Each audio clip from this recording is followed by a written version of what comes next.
mentioned on Yentl that some of the scenes were filmed in the Czech Republic. So, have you been involved in films or any sort of like productions that have been filmed elsewhere in the world other than the UK? Well, yeah, from my point of view, to go and work in other parts of the world, I've been to the Far East quite a lot. In fact, my wife came from Malaysia, and we got married out there. And while we were out there, I made some contacts in the movie industry, in actually commercials, and was asked to go and work there for a year directing and editing commercials, which led to other countries, Singapore and Hong Kong, which was a very interesting experience, in fact, having that opportunity. So I like the Far East very much, and it just gives you a view of how other technicians work and how you can adapt to suit the territory, and initially bear that in mind so you can, if anything comes up in the future that is that style of work, you can adapt yourself to work with it. And that was, as I say, a whole year in Malaysia. When I spent in Singapore, when I spent 6 months in Hong Kong, which was quite something, because they work so fast there. They work 10 times faster than they do in England. And whereas in England they shoot a commercial and you take about 2 or 3 days to allow for editing, they would come in that afternoon, look at the film, it'd be finished within a day. So that was the speed they worked at in Hong Kong, and that helped me also to achieve quick reactions and decisions on putting material together and making it work. Can you tell me a bit more about your work on commercials? I was asked to direct and edit the Parker Pen commercial.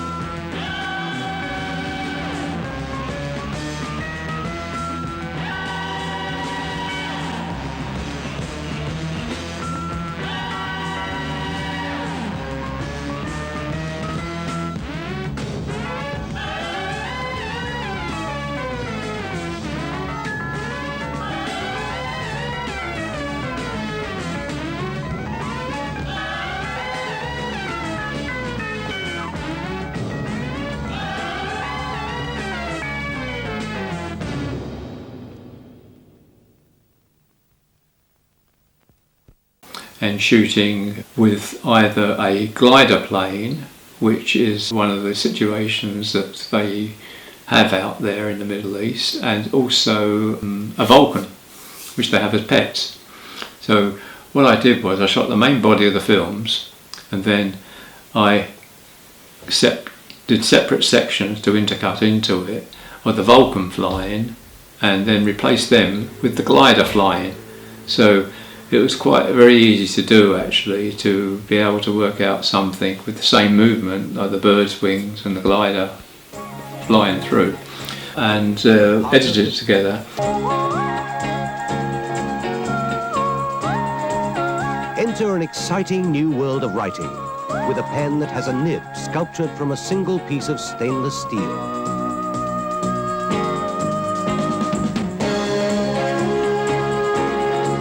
The Parker 50. Pen and ball pen in stainless steel and brown steel.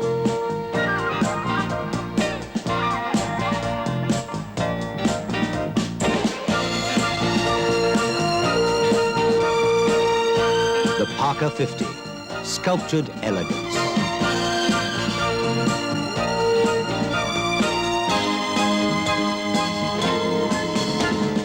There were 2-minute commercials, in fact, that had to be edited down into various other versions, in fact 20 other versions altogether. I wanted to put some music over it. I said, flying, what about Jonathan Livingston Seagull and Neil Diamond's music? So I selected a track of Neil Diamond's music I wanted to use. We got hold of CBS Records and tried to get clearance on it for the copyright, and they agreed, but the cost was going to be £20,000, which at today's rate would be about £200,000.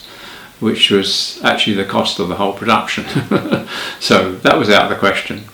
So then I spoke with De Wolfe Library, who actually are the library that facilitate the film industry with music tracks. And they have really a vast collection and are very good and can really offer you virtually anything that you require that would be suited to match anything that will be visually equal to the film or commercial or documentary, whatever. And they came along and I said, look, this is a track I've got. Can you give me something similar that will be it, because it's flying? They said, sure, fine. They came back with 3 pieces of soundtrack, and I used one of them, and it was fine. And it cost us, I think, about £100 or something in comparison to £20,000. So it's interesting to know that if you're making your own movies, you can contact De Wolfe Music, and they'll help you out, and you'll get it for considerably much lower cost than you would do than using a copyright track. So I got a call one Friday evening from Dennis O'Dill, the producer of A Hard Day's Night. As I mentioned earlier, he became a very good friend of mine. We worked on a few movies together. And he said, have you heard about the movie Magical Mystery Tour? And I said, well, yes, I have. I know it's being shot. So I said, well, what's happening about it? He said, we need an editor and we'd like you to edit the film. I said, well, that's fantastic. Yes, I'd love to do it. So he said, we want you to start tomorrow. So I said, wow. I said, well, actually, I'm under contract with a company here in Soho, directing and editing commercials. And it was a very big company as well. It was the biggest in Europe. And I was working on 60 commercials at a time with 3 assistants in the editing room. So he said, oh, Roy, okay. Well, don't worry, another time. I said, well, look, Dennis, stop there, please. I said, there's no other time. In this business, you have to take it there and then. I said, I'll accept it, and I said, I'll go down tomorrow, and I said, whatever the consequence is, I said, I don't care, I want to work on it. He said, okay, fine. So next day I went down to the Air Force base where they were filming, and got there early, and waiting for them to sort of really get through the day. And the continuity girl comes up to me and she says to me, are you the editor on this film? So I said, I am, yeah. So she said, well, good luck. And so, well, we'll see how we get on here. Lunchtime came and we're sitting down at a large table, the whole crew, the Beatles in front of me, and Paul was sitting banging, looking into my eyes, and he said, Roy, we want to finish this film in a week. And I laughed, and I suppose I must have been the first person that sort of answered them back, and I said, Paul, you're not going to finish this film in a week. He said, why not? So I said, because you can't, it's impossible, Paul. And no one has said to the Beatles before, it's impossible. So they appreciated my honesty, I think. And I said, well, what you should do is come along to the editing room and just see what is involved with editing a film. And he said, we will do. And they did come back, and they worked with me for 3 months solid, 7 days a week. And they did take note of what I was talking about. I knew that from things that they started to talk to me in technical terms of editing. But before we started, because there was no continuity sheets on the film, only but for the last 2 days of shooting, I employed a continuity girl to come in for 5 days. We went through 10 hours of film and noted every single shot and got it all filed. So I would be able to go through the material and find all the elements for that particular sequence that I needed. Otherwise it would just take forever and ever trying to source material, and that was a great help. And then we went through and did sequence by sequence as they shot it themselves, because they directed it all themselves with their own songs. And the only person I never got any reactions from really was John Lennon. He just wouldn't sort of talk to me, he'd just sort of look. So it came to I Am the Walrus, which is one of the most famous numbers in the film. And I got about halfway through and I said, John, look, we've run out of film here really, we've got to try and think of something. So I said, well, look, why don't you go out? He had his friend with him. I said, go out with your friend, I said, and have dinner. I said, give me 2 hours, will you? And I'll see what we can do. So he looked at me, sort of suspiciously, thinking, what can you do to impress me? And walked out. So I said to my assistant, look, let's go through all the trims of the film, all the bits we haven't used. And I pulled them through and selected them like a jigsaw puzzle of images and placed them all in a light box and manoeuvred them all around as I saw those images, and then joined them all together. And I put them into the Moviola, the editing machine, and just as I did that to go and view it, that took me 1 hour. John walks back. So I said, John, I said, I did say 2 hours to you. He said, oh, well. I said, look, I finished it, but I haven't seen it yet. He said, well, show it to me. I said, no, I don't want to show it to you until I've seen it. He said, oh, show it to me. So I said, look, remember, I have not seen it. So, okay, so we put it into the Moviola and viewed it. It's the whole of the second half of the song. And I thought to myself, after we looked at it, that's not bad, really. I thought that works well. And so he looked at me and smiled. First time I got a smile out of him, after about nearly 2 months. And he said, good night, Roy. So I said, good night, John. And after that he'd come in and he'd have a chat with me every day. So I'd actually won over John Lennon, and that was really rewarding, I must say. And of course at the end of the production we were getting prepared for the screening on English television, and colour television had only just sort of been out a short while. The BBC decided to screen it in black and white, and of course this is a very colourful movie, and you don't screen a colour movie in black and white, particularly with the Beatles, with all the songs. It got the most terrible reviews at the time, and then they rescreened it a week later, I think it was on New Year's Eve, and people started to change their minds about it. And I found throughout the years that the appreciation of the movie has grown and grown and grown, and I get many calls from people for interviews, Q&As, all wanting to talk about Magical Mystery Tour, and it seems that it has become the favourite of all their movies. And even when we had the screening at the National Film Theatre and I saw Paul, we spoke about it and we said, yeah, they were all wrong. They were all wrong, and they were, in fact, actually, and it's quite something to see. And I had the most grateful time of my life to be able to work with the Beatles and edit a film which has had a 50-year life. So you had 10 hours of film to get down to 50 minutes with the Magical Mystery Tour.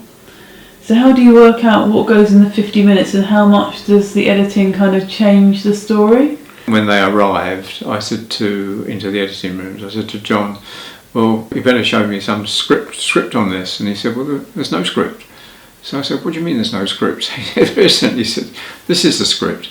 And he showed me what is now known as the Kraft cheese slices, which is a circle with all the different songs cordoned off like Kraft cheese slices. And he said, that's it. So I said, oh my God, okay.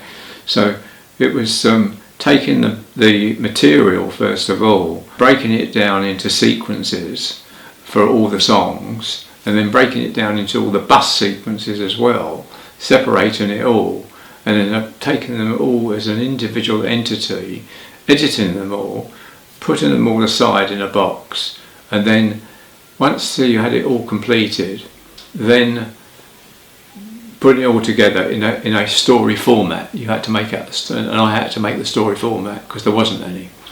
And then of course on top of that there was the flying sequence, which Paul came in one day with the music track. He said, well, we've got this music track, we need something to go with it. So he said, it's called Flying. So he played it to me, and I could hear from the music that it was very atmospheric and very airy, as though it was a plane flying through the air.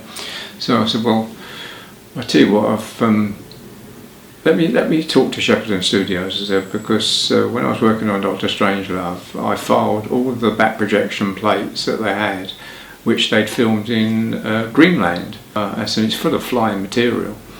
So I rang up Shepperton Studios and spoke to the librarian. He came down and brought a selection of material, and I made the final decisions on it and edited it all together. But of course it was in black and white because Doctor Strangelove is a black and white movie, and I had to turn this into colour. So I brought the special effects man from the laboratory in to view it, And I said, what I'd like to achieve is we have to make this various significant colour to match with the film. I said, let's go from yellow to green, and you'll have blue mixing through, and then let all the colours mix through like a rainbow. So every shot will change as you dissolve through. So every shot is throughout the 3 minutes, every shot will dissolve through. And they did this, and it all worked very well, in fact. And in the final film, you can see how it works. That's another thing, is if you're editing a movie, is don't be put off if something is not correct. You can always achieve something, not necessarily by CGI, but by colour control. Or you can enlarge a frame to get something which is misty out. Or if it's very grainy, you can go to 4K and get all the grain out. And there's no way, particularly nowadays, that you can't achieve a final perfect image and sound on the screen. Actually, at the beginning of the editing of the film, we didn't get on very fast. We kept on getting interruptions all the time from friends coming in. We had Mick Jagger come up and wanted to see the movie, and various other famous people, which was all very, very nice while it lasted. And the fans at the door, they were clambering through. And I said, after a month of this, I said, look, I said to Paul, we're not going to complete this film, by Christmas, that's for sure. I said, unless you stop all of this. I said, get someone on the door, could you please? Stop all the fans, stop anybody coming in, and then we'll be able to work twice as fast. And the next day, sure, he did it. He listened to me, and we actually got someone on the door and stopped everybody coming in, and we got on with the movie, and that was it. And fortunately, another situation where they took my advice.